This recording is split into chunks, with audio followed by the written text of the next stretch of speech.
करना करो। जय हिंद दोस्तों, स्वागत है आपका अपने YouTube चैनल एग्जाम लेजेंड्स में। तो आज हम पढ़ने वाले हैं पैरेलल एक्सिस थ्योरम और perpendicular axis theorem.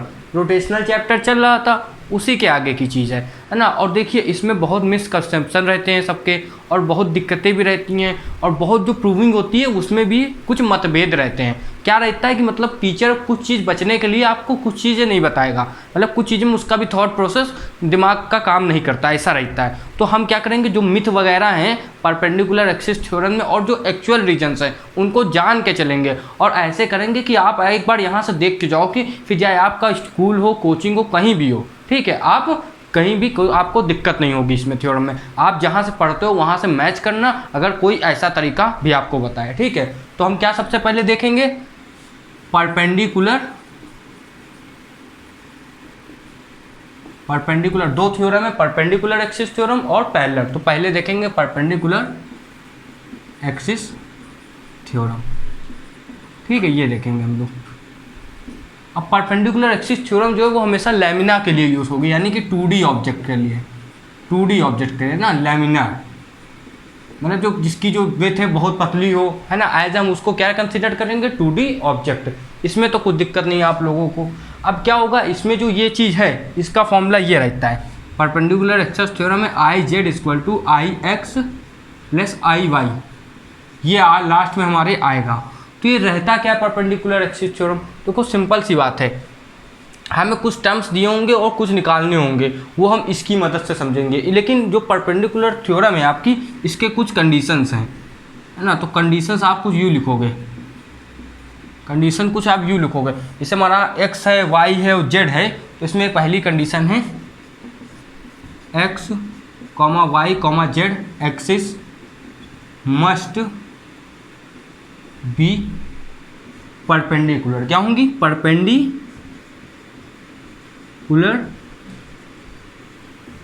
To each other,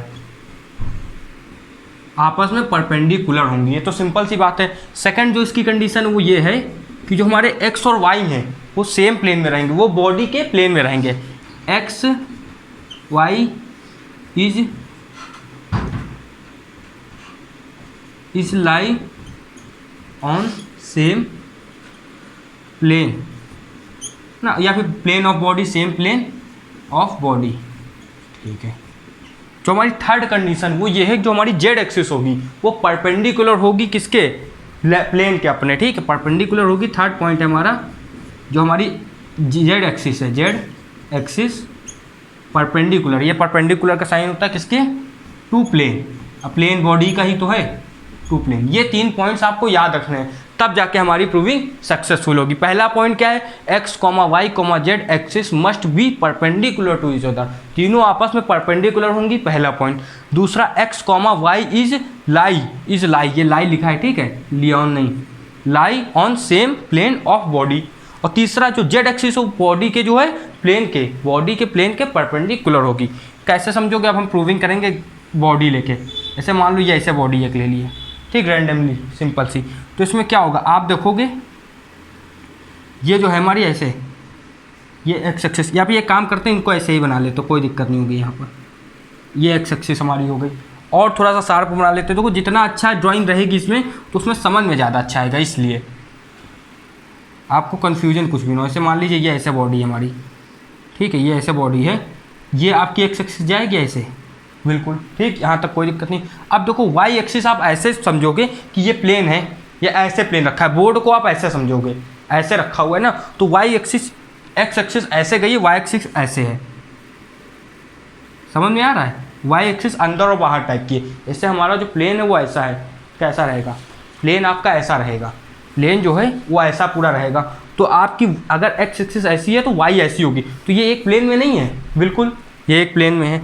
अब जो जेड एक्सिस है वो हमारे परपेंडिकुलर होगी, जेड एक्सिस जो है वो ऐसे रहेगी, बिल्कुल समझ में आ रहा है, जेड एक्सिस जो है वो ऐसे रहेगी, मतलब प्लेन के अंदर बाहर परपेंडिकुलर। अब आप प्लेन से देखोगे तो ये परपेंडिकुलर नहीं है, देखो प्लेन के परपेंडिकुलर नहीं, स्ट्रेट बिल्कुल हो, वही तो परपेंडिकुलर होता है, परपेंडिकुलर ऐसे रहेगी। हाँ, ये प्लेन के अंदर बाहर ना, इसलिए इसको डॉटेड बनाया, इतना तो इसमें कोई तो दिक्कत हुई नहीं आप लोगों को, ठीक है। यहाँ तो कोई प्रॉब्लम नहीं है। अब समझना है हमको परपेंडिकुलर एक्सिस थ्योरम, तो आपको एक पॉइंट यहाँ पर लेना होगा।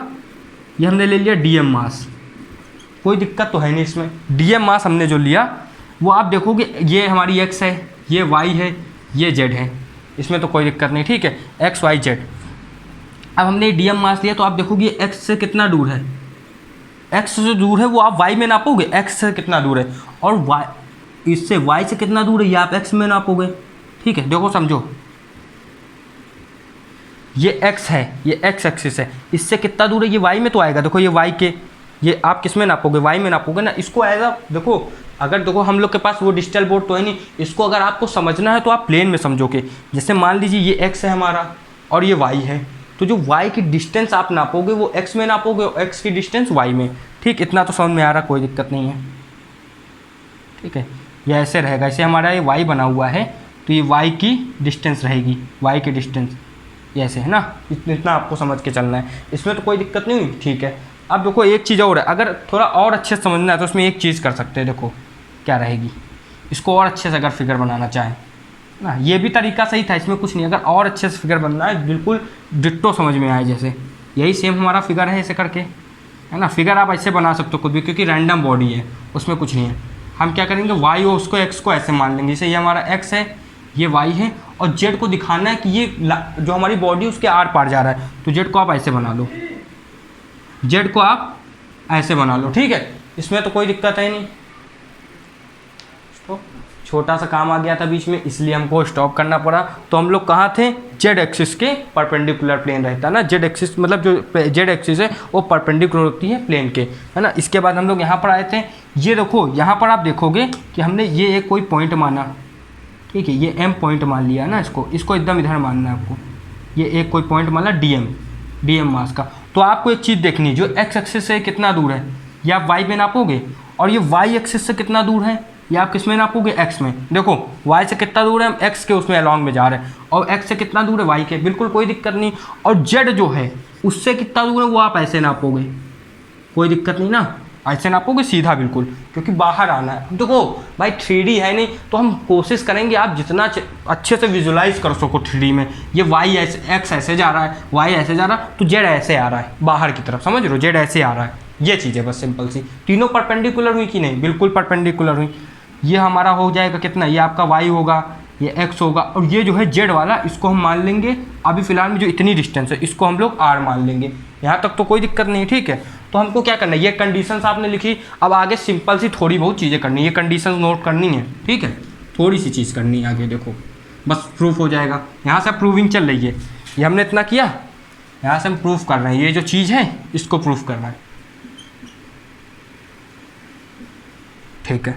अब देखो कुछ नहीं करना, आप ये देखना, अगर हम पूछे जो एक्स का है, एक्स का वो कितना है, moment of inertia I x, वो आपका हो जाएगा स्मॉल मास डीएम है, और डिस्टेंस कितनी है वाई स्क्वायर, ठीक है। वैसे हम आई वाई कह दें, देखो ये हमने आई एक्स का पूछा तो डिस्टेंस ये कितनी है, ये डिस्टेंस वाई है। वैसे अब आई वाई का पूछा तो ये डिस्टेंस कितनी एक्स है, तो आई वाई की डिस्टेंस कितनी होगी, डीएम एक्स स्क्वायर। अब बात आ गई, अगर हम पूछ दें आई जेड का, आई जेड का बताओ, तो वो कितना होगा, वो होगा आपका, अच्छे से देखना, वो आपका क्या होगा, आर है डिस्टेंस, तो हो गया डी, मास से डिस्टेंस देखना डी एम आर स्क्वायर। यहाँ तक कोई दिक्कत नहीं। ये फर्स्ट इक्वेशन है हमारी, ये सेकंड है, ठीक है, सेकंड इक्वेशन हो गई बिल्कुल। अब आप एक चीज़ देखो, आप यहाँ से एक चीज़ विजुलाइज कर सकते हो, अगर ये इसको आर देखोगे तो ये एक ट्राइंगल नहीं बन रहा है, अगर ये 90 डिग्री का एंगल होगा ही, सिंपल सी बात है, तो ये ट्राइंगल बन रहा है, तो आर स्क्वायर इक्वल हो जाएगा hypotenuse X square plus Y square के। तो ये जो है आप यहाँ से देखोगे, लिखोगे, जो हमारा आर स्क्वायर है वो इक्वल हो गया किसके, X square plus Y square के, होगा बिल्कुल कि नहीं, ठीक है। आर स्क्वायर जो इक्वल होगा एक्स स्क्वायर और आपके किसके, वाई स्क्वायर के। यहाँ तक तो कोई दिक्कत नहीं आई। अब सिंपल सी बात है, देखो यहाँ पर आप वैल्यू रखोगे डी एम आर स्क्वायर की जगह X square plus Y square, ठीक है। ये चीज़ होगी कि नहीं, ये आप नोट तो करते चल ही रहे हो साथ में, ये चीज़ इतनी होगी, ठीक है। अब क्या करना, आई जेड की वैल्यू कितनी आ जाएगी, है ना। आई जेड जो है, देखो ये स्मॉल डी डी के लिए था, तो ये जो हमारे होंगे ये भी कैसे होंगे, स्मॉल होंगे, डी आई है ना, स्मॉल के लिए था ना, तो आप डी आई डी जेड ये लिखोगे, स्मॉल इनर्शिया, अभी पूरे मास का नहीं लिया है, डी वाई, और ये कितना हो गया डी आई जेड, और यहाँ पर भी डी आई होगा, तो डी आई जेड जो है वो इक्वल हो गया डी एम एक्स स्क्वायर और प्लस आपका डी एम किसके वाई स्क्वायर के।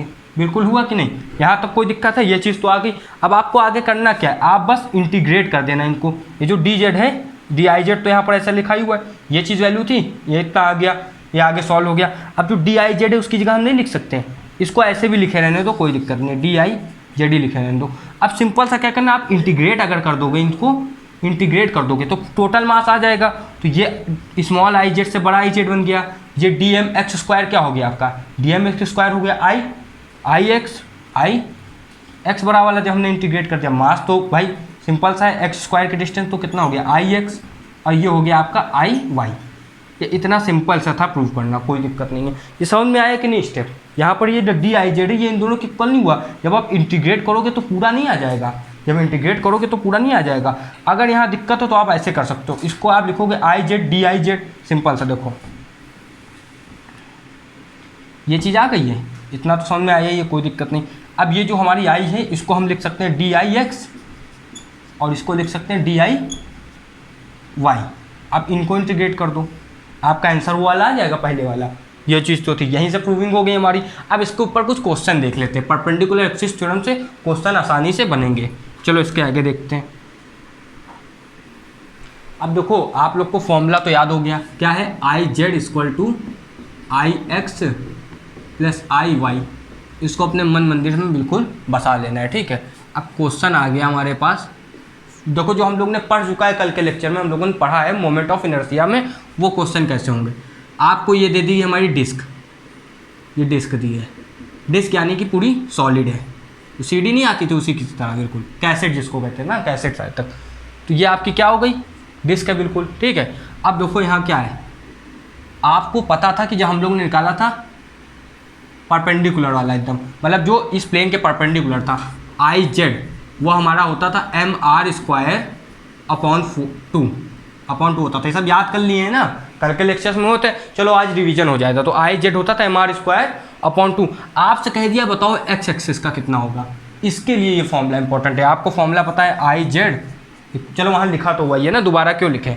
तो आपको आई जेड की जगह वैल्यू डालनी है एम आर स्क्वायर।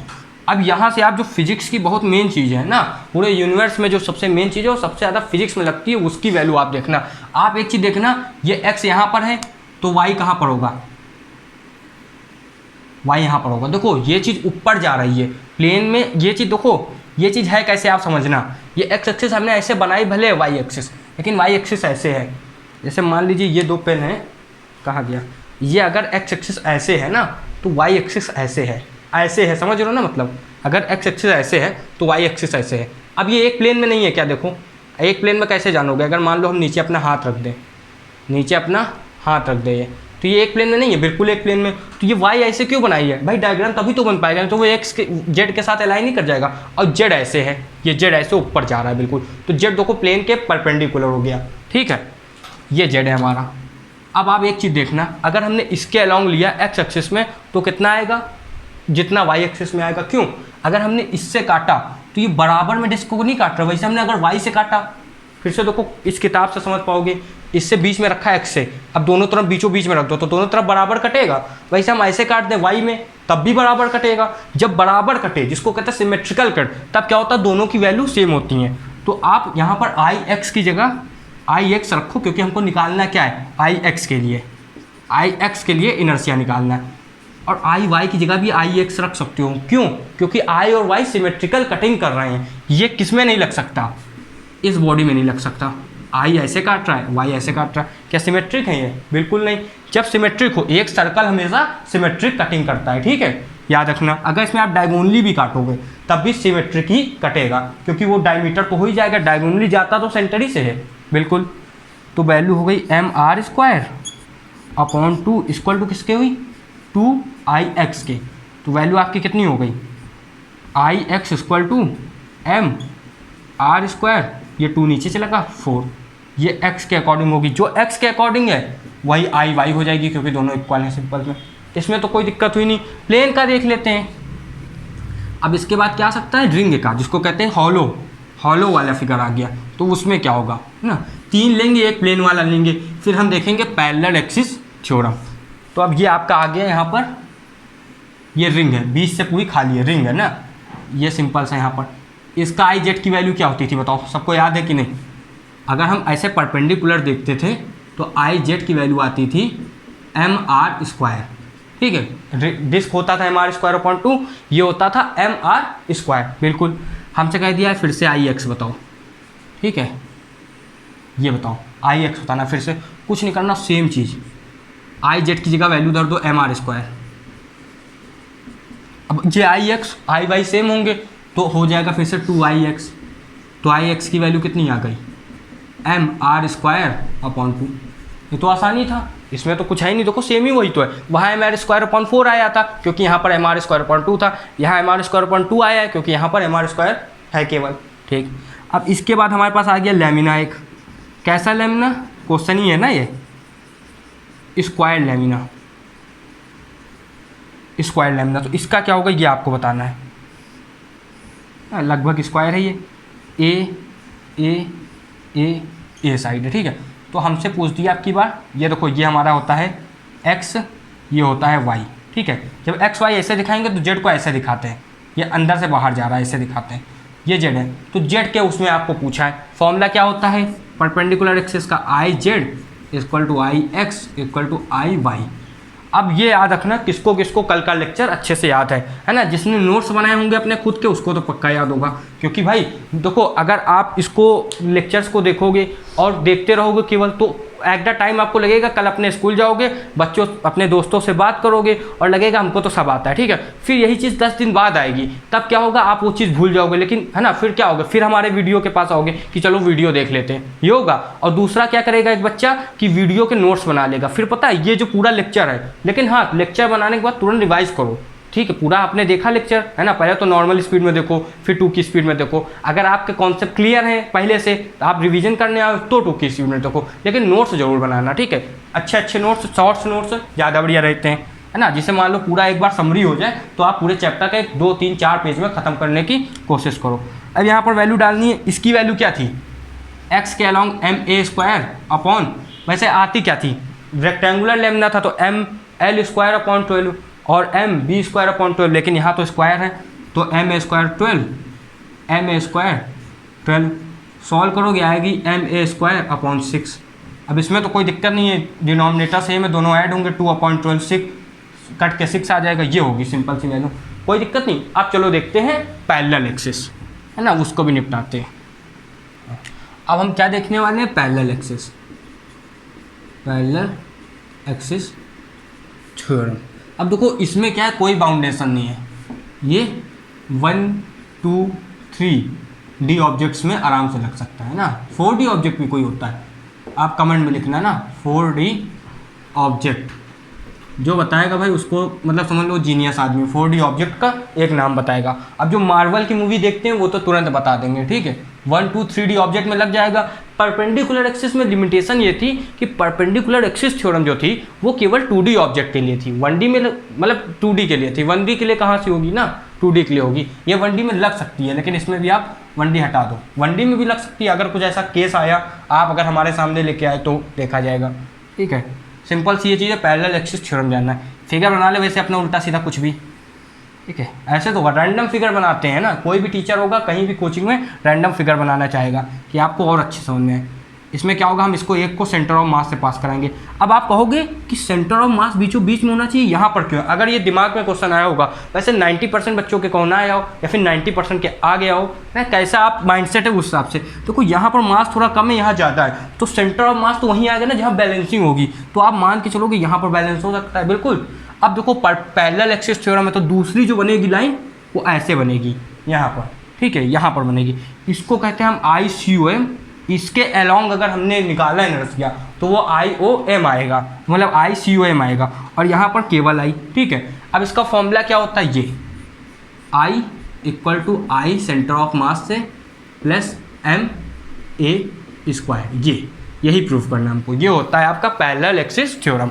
इसको क्या नाम देंगे, इन दोनों के बीच की जो डिस्टेंस है ये हमारी रहती है A, ठीक है। इतना यहाँ तक तो कोई दिक्कत नहीं। कुछ कंडीशंस अब इसकी कंडीशंस याद करना जरूरी है, ये कंडीशंस होंगी तभी आपका क्या होगा, पैरेलल एक्सिस थ्योरम वर्क करेगी।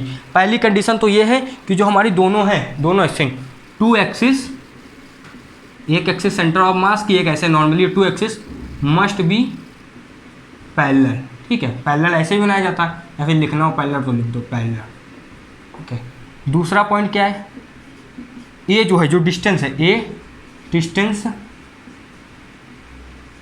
मस्ट बी परपेंडिकुलर, है ना, ये परपेंडिकुलर का साइन है, बिटवीन टू एक्सिस। ये हो गया, ये चीज़ तो अच्छे समझ में आई, इसमें तो है नहीं कुछ। ठीक है, और इसमें कोई पॉइंट बच रहा है, देखो ये चीज़ तो आपको समझ में आई नहीं, ये पॉइंट है। अब हम देख लेते हैं प्रूविंग हमारी कैसे होगी, सिंपल सी प्रूविंग।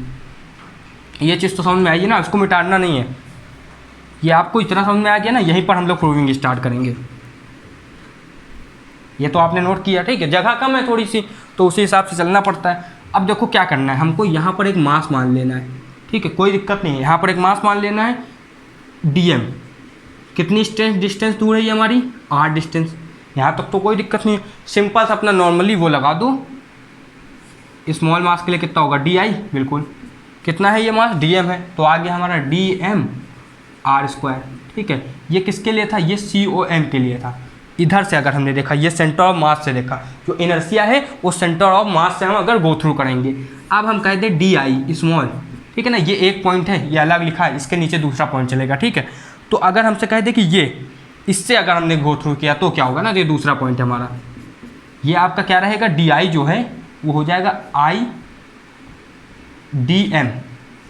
अच्छे से देखना, ये r है, लेकिन यहाँ से देखो दूरी कितनी है, r और प्लस a, तो दूरी आ गई हमारी r प्लस a का होल स्क्वायर। यहाँ तक कोई दिक्कत नहीं हुई आप लोगों को, r प्लस, अगर इसके i के थ्रू देखोगे तो r प्लस a² होगा, तो बिल्कुल सिंपल सा लिख दिया। अब क्या करना है, di ना, यही वाला नीचे चल रहा है, आप देखो कोई क्रॉस साइन नहीं लगाया, dm, इसको खोल दो, r प्लस a यानी a प्लस बी का whole square, a² plus b² plus 2ab, dm क्या हुआ आपका r², फिर dm तो लिखा ही हुआ है dm, आपका क्या हुआ a², फिर आपका हो गया dm ra ना, ra हो गया, सिंपल सा कोई दिक्कत नहीं। और आपके साथ में कुल लगेगा क्या बताइए, 2a, dm r 2a ना, 2a आगे लिख दिया, 2 तो होता नहीं है 2ab, तो 2a लगेगा, सिंपल सा, यहाँ तक कोई दिक्कत नहीं हुई, बिल्कुल ठीक है। अब क्या करना है, आप सिंपल से इसको इंटीग्रेट कर दो, ये इंटीग्रेट कर दिया, और कुछ नहीं करना, इंटीग्रेट, और यहाँ पर भी आपका क्या, इंटीग्रेट। ठीक है, सिंपल सा, तो इसको सॉल्व भी तो करना है, सिंपल सा। ये कंडीशन हम लोगों ने लिख ली थी, इतना आपने नोट किया है कि नहीं, इसके आगे लिखना है। ठीक है, ठीक है, इसके आगे प्रोसेस जा रहा है, तो di तो हमारा सीधा i हो गया। ठीक है, इसके आगे ये प्रोसेस जा रहा है, ऐसे i हो गया, dmr² है, ये आपका कितना हो जाएगा, सिंपल सा, जो dmr² था वो ICOM तो था, देखो ये जो dmr² था ये ICOM तो था, हमने पहला वाला पॉइंट यही लिखा था। अगर अभी जिसने मतलब आप नोट तो कर ही रहे हो, नहीं कर रहे हो तो ये पहला पॉइंट नहीं लिखा था, DICOM था किसके, dmr², ये था कि नहीं, ये तो बिल्कुल याद ही है। ठीक है, तो ये आपका हो गया ICOM, इसको इंटीग्रेट करोगे तो मास m हो जाएगा, ma²। ठीक, ये तो आ गया। अब कुछ चीज़ खटक रही है क्या यहाँ पर, इसका क्या हुआ, अच्छा हाँ ये भी तो है, यही हम कह रहे थे। कुछ लोग आपको ये कहेंगे ये जीरो होता है केवल, अरे जीरो होता है तो रीजन तो बताओ, ज़्यादातर कोचिंग वाले नहीं बताते, लेकिन आपको यहाँ पता चलेगा। इसके दो रीजन है, देखो पहला रीजन सिंपल सा है, ये आप देख लो, अगर हम इसके नीचे m से, अच्छा 2 और जो a है वो तो बाहर आ जाएगा ना, कांस्टेंट है, ये a डिस्टेंस कांस्टेंट है और 2a कांस्टेंट है, तो उसको बाहर ही कर लो, है ना, वो बाहर आ गया हमारे, यहाँ पर प्लस का साइन था, 2a बाहर आ गया। ठीक है, ये हमारा प्रूव हो चुका है, ये जीरो होता है, बस ये जानना है, ये आप वहाँ बता दोगे ये जीरो होता है, वहाँ बताने की ज़रूरत नहीं है, लेकिन आपको अपनी सहूलियत के लिए याद तो आ जाए कि ये ऐसा क्यों होता है। इससे क्या होगा, कॉन्सेप्ट है, मान लो कोई जेई की नीट की तैयारी कर रहा है, उसको ये तो पक्का पता होना चाहिए। अब देखो, अगर आपने इसको एम यहाँ रख दिया, यहाँ DMR लिख दिया, तो अब किसी सबको याद आ रहा होगा, आप सबने पढ़ा है कि नहीं, सेंटर ऑफ मास का फॉर्मूला, ऊपर हम क्या करते हैं, मास मास मास इंटू आर, जैसे मान लो छोटे छोटे सेंटर ऑफ मास दिए गए तो m into R1 R2 R3 R4 करते हैं ना, दिखा दिलाओ। अच्छा, सेंटर ऑफ मास निकालना है तो हम करते हैं mR1 प्लस m, है ना, mR2, स्क्वायर नहीं लगना है, 3 ऐसे जाता हूँ, नीचे क्या होता है m1 मास, फिर m2 मास, फिर m3 मास, तो ऊपर पूरा ये आ जाता है और नीचे टोटल मास आता है कि नहीं, बिल्कुल नीचे टोटल मास आता है, तो ये इंटीग्रेट करोगे तो dm टोटल मास बन ही जाएगा और नीचे टोटल मास हमने लगाया है आपको बताने के लिए, तो ये सेंटर ऑफ मास नहीं हो गया, ये जो r है सेंटर ऑफ मास हो गया। और अगर कोई चीज़ सेंटर ऑफ मास से निकलेगी, अगर एक्सिस सेंटर ऑफ मास से निकलेगी तो उसका इनर्शिया कितना होगा, 0 होगा। बहुत बार पढ़ा है, सेंटर ऑफ मास ही से घूम रही है, मतलब एक्सिस जो सेंटर ऑफ मास अगर वो एक्सिस पे हो जाए, सेंटर ऑफ मास जो ये भी सेंटर ऑफ मास है लेकिन एक्सिस पे अगर हो जाए तो वैल्यू कितनी हो जाती है, 0, इसलिए ये वैल्यू हमारी 0 हो गई। दूसरी होती है टॉर्क की वजह से, हमने ये बता दिया कि टॉर्क की वजह से 0 होती है। अब आप ये दिमाग लगाओ यहाँ पर ऐसा क्या है टॉर्क की चीज़ जो ये 0 है, एक हमने बताया, एक आप बताओगे कि टॉर्क यहाँ टॉर्क की वजह से ये 0 है। अब ऐसा क्या है टॉर्क में, जिसने टॉर्क का लेक्चर देखा है वो तो बता देगा और जिसने नहीं देखा है वो एक बार देखे जाके उसको आंसर मिलेगा या फिर अपना दिमाग घुमाए तब उसको पता चलेगा ना। कुछ क्वेश्चन हम आपको क्यों दे देते हैं कि आप करके लाए, भाई कुछ अपना दिमाग घर में चलाओगे तब और अच्छा दिमाग होगा ना यूज़ करने से। अब इतना तो समझ में आया, कोई दिक्कत नहीं। अब चलो इससे क्वेश्चन देखते हैं। अब चलो क्वेश्चन देखते हैं। आपको ये तो पता ही हम लोगों ने कल पढ़ा था रॉड वाला, है ना, moment of inertia continuous body exam legends, इतना डालना है आपको मिल जाएगा लेक्चर, ठीक है। और चैनल को सब्सक्राइब कर देना। फिर आपका क्या हुआ, यहाँ पर ये होता है सेंटर ऑफ मास के थ्रू आपका ICOM होता है हमारा m, अगर इसकी लेंथ l है तो ml²/12 बिल्कुल होता है कि नहीं, ठीक है। और साइड से कितना होता है हम लोग ने पढ़ा है, लेकिन याद भी है सबको, लेकिन अभी निकालते हैं। चलो साइड से ये इधर से निकालना है, ठीक है। तो अपना वाली थ्योरम लगाओ तुरंत, I=ICOM, ये parallel axis theorem, plus MA², ठीक। तो ICOM तो पता ही है ml²/12, ठीक है, प्लस m इंटू ये डिस्टेंस l का आधा कितना होता है, l/2, तो ये आपका हो गया ml²/4। यहाँ तक तो कोई दिक्कत नहीं। इसको सॉल्व किया आपने, कितना आ गया, ml², सिंपल सा ml² प्लस ml², यहाँ पर ये कुछ जाएगा, यहाँ पर आप खुद देखो, यहाँ पर कितना आ जाएगा, 4 है, यहाँ पर 4 आ जाएगा, ठीक है। 4 ml² प्लस ml² आपका अपॉन कितना, यहाँ देखो यहाँ 3 होगा, क्यों, यहाँ पर जो हम वो करेंगे एलसीएम लेंगे तो 4 3 जा 12 होता है ना, तो 3ml²/ml², तो आई की वैल्यू आ गई आपकी 4ml²/12। सॉल्व करोगे कितनी आएगी, ml²/3, यही आंसर होता है कि नहीं। जब हम h से निकालते हैं तो यही आंसर तो रहता है, सिंपल सा। तो ये तो आप लोग को पता है। अब देखो थोड़ा इंसेप्शन वाला क्वेश्चन देखते हैं, ठीक है। इंसेप्शन मीन्स है कि हम एक चीज़ अभी हमने निकाली उसको देख के तीसरी चीज़ निकालेंगे, ठीक है। तो वो क्या होता है, क्वेश्चन के अंदर क्वेश्चन वाली बात हो जाती है। जैसे ये आपको दिया गया है, ये डिस्क है हमारी फिर से, ठीक है। अभी हमने निकाला डिस्क का, ऐसे करके निकाला कि नहीं, कितना आया था डिस्क का हमारा, आया था m, डिस्क का हमारा कितना आया था, देखो ये थोड़ा सा, ये है हमारी y एक्सिस में, याद रखना। z का तो हमको पता है, अगर y में हमने अभी निकाला था कितना आया था, m, ये r रेडियस है ना, r रेडियस है, तो आपका आया था mr²/4, बिल्कुल। अब क्या होता है इसमें हम जानते हैं, परपेंडिकुलर ये होता है इससे, ये पैरेलल होगा इसके सामने और परपेंडिकुलर डिस्टेंस r होगी, इसमें निकालना है आपको। तो i की वैल्यू क्या हो जाएगा, ICOM, पहले तो देखो ICOM जो है वो तो हमको पता है कितना है, y एक्सिस में है भले भी, तो कितना है mr²/4, ठीक है। फिर आपका प्लस में कितना था, ma², m की जगह r है तो mr², सॉल्व करी, वैल्यू आ गई 5mr²/4, ये आंसर हो गया, सिंपल सा। इसमें भी कोई दिक्कत नहीं। एक स्पेयर का देख लेते हैं क्वेश्चन। अच्छा, मोमेंट ऑफ इनर्शिया में हम लोगों ने स्पेयर के बारे में बात नहीं की थी, लेकिन देखो होगा सॉल्व वो उसी तरीके से जैसे हमने बाकी प्रूविंग किए। लेकिन अगर आपको याद करना है तो हमारे पास दो हैं, एक है हॉलो स्पेयर, ठीक है, स्पेयर होती है बॉल की तरह, और एक हमारे पास है सॉलिड स्पेयर, ठीक है। सॉलिड को ऐसे देख लेते हैं, तो सॉलिड स्पेयर हो गया ये, और ये आपका हो गया हॉलो, ठीक। इसमें तो कोई दिक्कत है नहीं। इन दोनों के होते क्या है मोमेंट ऑफ इनर्शिया, ये हम बता देते हैं, मार्कर बदल लें, ठीक है, इंक थोड़ी कम हो गई। तो ये हॉलो स्पेयर, ये आपका क्या हो गया, सॉलिड स्पेयर। इसकी होती है 2/3 mr², और इसकी होती है 2/5 mr², बस इतना याद रखना है, ठीक है। प्रूविंग कैसे होगी, आपको एक छोटा सा मास लेना है, सेम उसी के तरीके से करना है प्रूविंग। क्या आप अपने घर में करना, अगर प्रूविंग ना आए, क्योंकि हमने 4 से 5 चीज़ों की थी, रॉड की थी, रिंग की थी, डिस्क की थी, सिलेंडर की थी ना, अगर इन दोनों से किसी की प्रूविंग आपसे ना हो पाए तो आप हमको कमेंट में बताना। वैसे सेम वही मेथड होगा जो हमने इससे प्रीवियस लेक्चर में किया है। तो अब इससे हमसे कहा है कि इसकी जो है बताओ, यहाँ पर जो है ये ऐसे तो निकाल दिए, ये ऐसे निकाल दिए, हमसे पूछा इस एज से बताओ क्या होगी, पैरेलल है, एज से बताओ ये क्या होगी, इस एज से बताओ ना क्या होगी।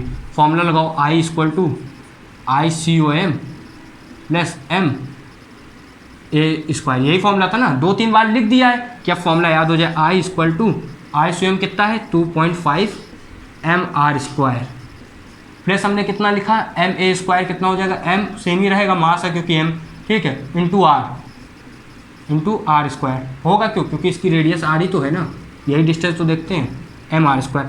सॉल्व किया इसका कितना आ गया 7/5, 5 उधर जाएगा 5 एम आर स्क्वायर प्लस 2 7 हुआ 7/5 एम आर स्क्वायर, ये आंसर हो गया आपका सिंपल सा, ठीक है। अब देखो एक चीज़ याद रखना, आप लोग को ये लग रहा होगा कि बहुत छोटे और आसान से क्वेश्चन लिए हैं, क्वेश्चन वो लिए हैं जो आपके सीबीएसई बोर्ड के हिसाब से हैं। अगर आप डिमांड करोगे, वैसे हम लोग करते तो हैं ही हैं, जैसे मान लो ये चैप्टर पूरा कंप्लीट होगा तो आप लोग को भूलना नहीं है, हम क्या करते हैं पूरे चैप्टर के इजी से लेके कठिन तक क्वेश्चन, इजी से हार्ड तक, मीडियम तक, जेई लेवल तक, नीट लेवल तक और आपके क्या बिटसेट तक, है ना, और आपके जो सीयूटी अब नया एग्जाम हुआ है सबके क्वेश्चन मिला के हम लोग करते हैं। तो जैसे ये चैप्टर कंप्लीट होगा, अभी 3 से 4 दिन लगेंगे, उसके बाद हम क्या करेंगे 2 घंटे की क्लास लगभग करेंगे और उसमें आपके लगभग सारे क्वेश्चन कराएंगे रोटेशनल चैप्टर मोशन के, तो आप उसको देखना ना भूलना। अभी डेट भी डिसाइड कर लेंगे कब कराना है, फिर हम अच्छे से कराएंगे। जब तक के लिए पढ़ाई करते रहें। जय हिंद।